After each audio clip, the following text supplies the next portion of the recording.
Hello YouTube, Matt here from Forensics with Matt, and in today's video I'm going to be going over with you guys solely a bunch of different capture filters here in Wireshark that narrow down various different packet types and packet attributes that you want to see in your Wireshark capture and give you only those packets and nothing else.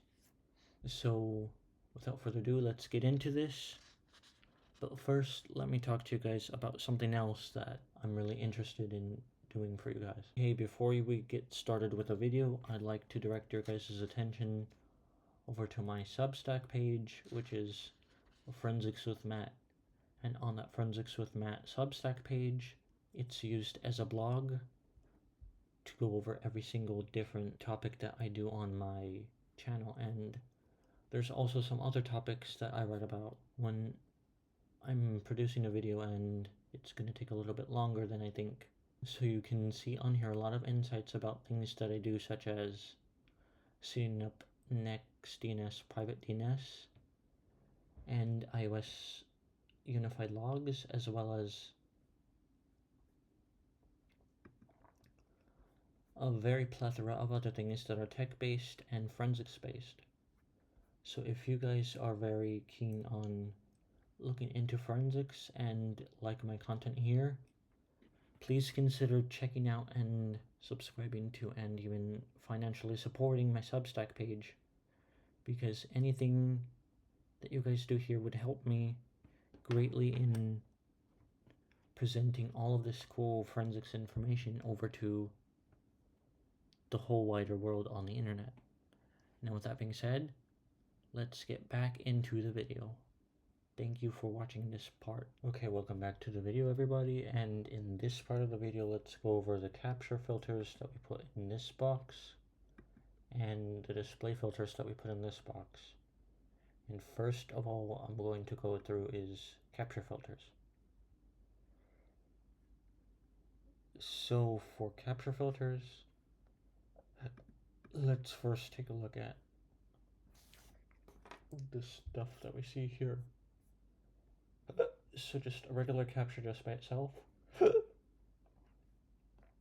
We see a bunch of IP addresses here that traffic is going to and from and between our router, which we have somewhere in my room, and then after we just stop it, we notice that this IP address is very common in that IP address 192.168.12.220 is very common in this capture. So we'll note that down, because that'll be one for us to take a look at as time goes on with our capture and display filters. And before I start going over capture and display filters, I'm going to go over a little bit about the buttons here, because you can directly get to your capture filters two ways here. So first of all, on the top, as you've seen, you have a start button for the capture and a restart button, as well as a stop button right here. And then once you stop a capture, you press this gear icon right here, and it will give you both your capture interfaces so that you can change it, and then a capture filter box as well in order to do capture filters. And so these are some of the capture filters that I used, and I'll explain those later on. But first, let me go over to this right here, and these are file controls, and these are controls for packets. And so those are just your basic controls for moving around the capture and getting a new capture and everything along those lines. So in your file button up here, which will be in the window on Windows or Linux, which you probably will have more likely than on a Mac, you have all of these controls right here, and you can use those controls in whatever way you like to load and save captures. And so these edit controls are controls to do things like shift time, ignore or unignore certain types of packets, and then do other things that you might like. And view just changes the view of your windows. Your window here, how it looks with all of this packet information, like the basic information, all the information about the packet itself, and the hex view. So like you can change the way time is represented. You can edit the name resolutions for that, as well as all this other stuff that you can look into on your own. And with Go, we can go to specific packets, or go to next, or go to next one's front or back of the packet. And like I said, with capture options, or Command or Control K, you're going to get the same window that popped up when I pressed the gear button on the top of the actual window. And for capture filters as well, you can see these capture filters and add specific capture filters too, if you'd like.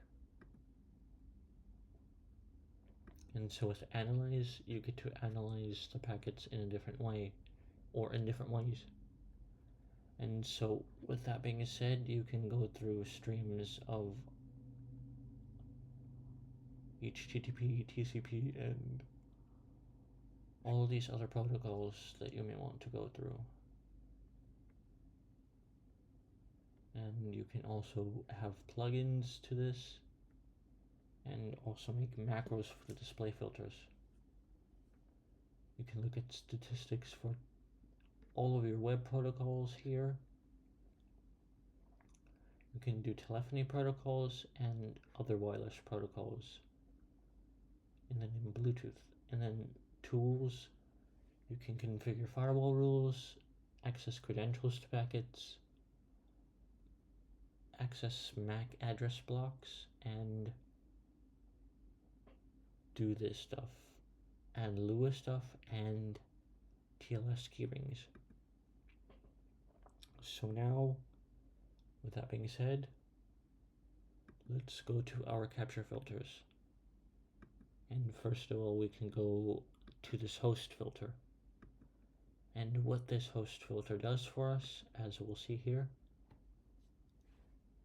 it gives us the host being our 192.168.12.220 that we saw in the last capture, and it displays it either at the source or destination packet. And that's pretty cool. You can do that with anything. And then you can also do host dot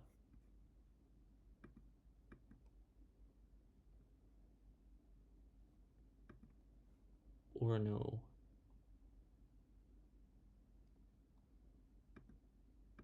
Yes, so it will be DST host or SRC host to limit it to only one.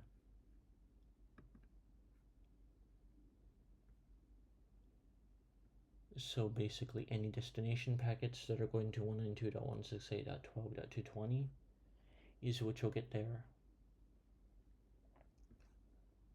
And now let me show you another filter, which is the net filter. And with this net filter, we can see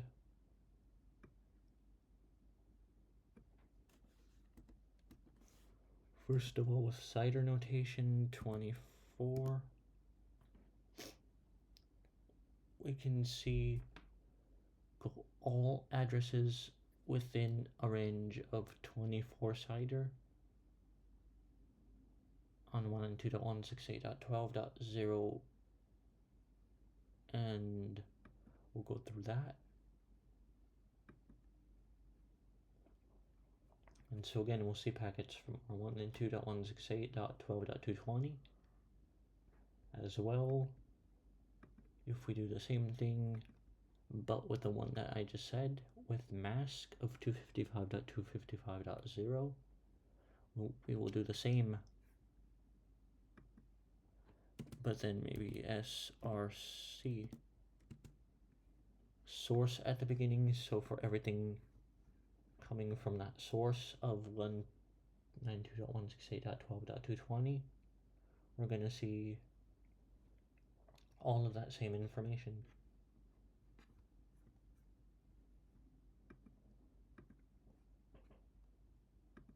So now with TCP, you can do the TCP capture filter in order to filter only TCP packets.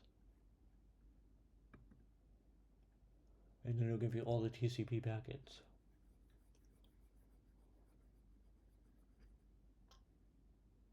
And so we'll see that even more doing nothing, all of these programs that I have running in the background right here are generating TCP information to various places.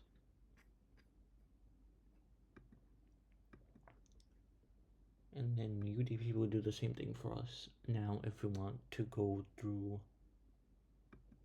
ports, so maybe DST, destination for destination port, or DST for destination port. If we want to do destination port equals 80 or 443,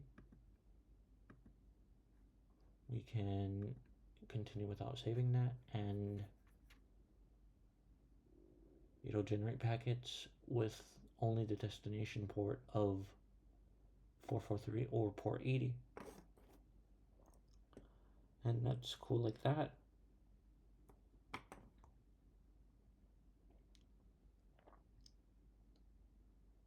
And again, you could do that with all of your ports. Let's see, with capture filters. And again, with all of these capture filters that you have up here, you can add new ones for quicker reference, and you can copy these and use them with this copy button here.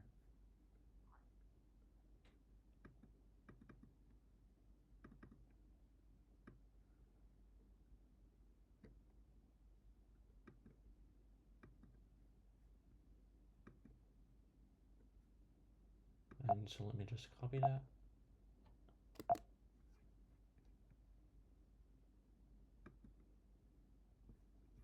What am I doing? What did I do?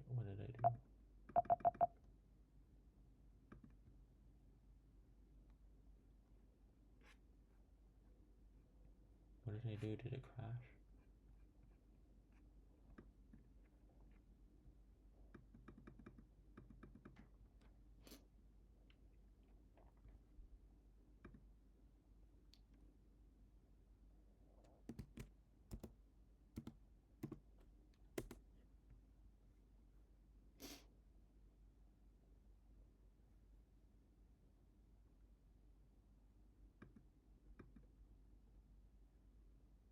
Okay, so let me just quit Wireshark.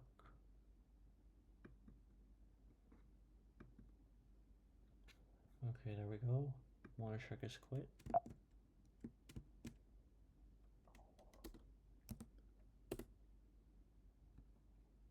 And then let me paste that. Let me paste that in.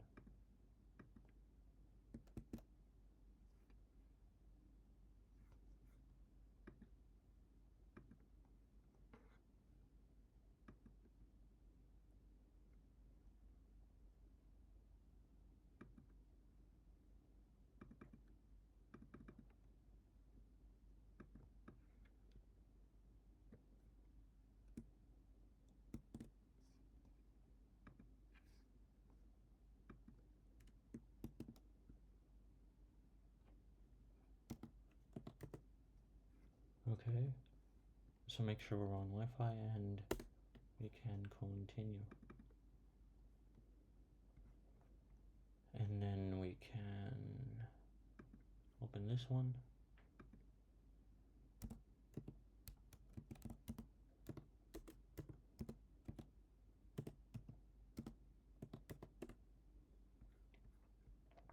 And so you see that generates everything from wireshark.org or wireshark.com. It should have been wireshark.org, but I put in wireshark.com. But it will be the same thing if I put in wireshark.com. I mean, sorry, wireshark.org.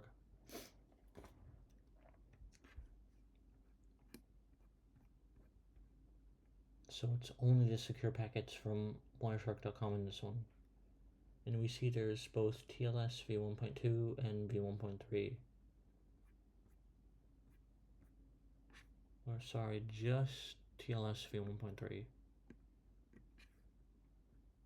You thought I saw two somewhere. But it was just TCP and TLS v1.3.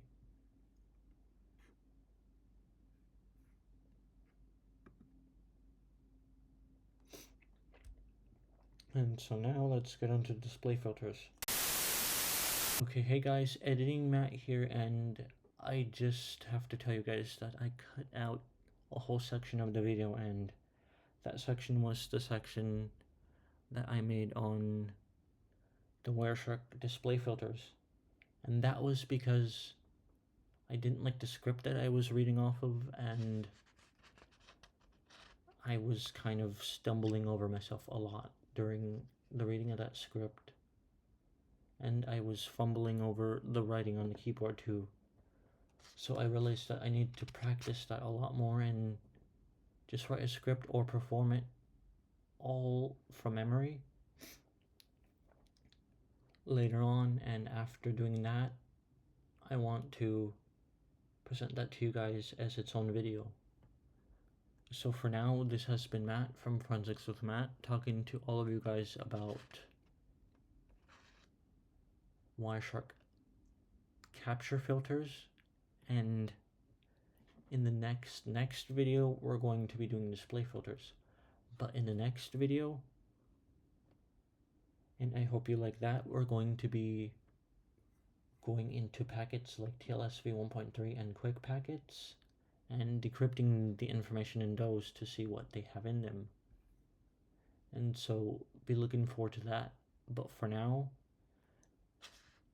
I'd like you guys to like, subscribe, and share the video with your friends and family and anyone else that you would like if you liked it. And until next time, Matt out.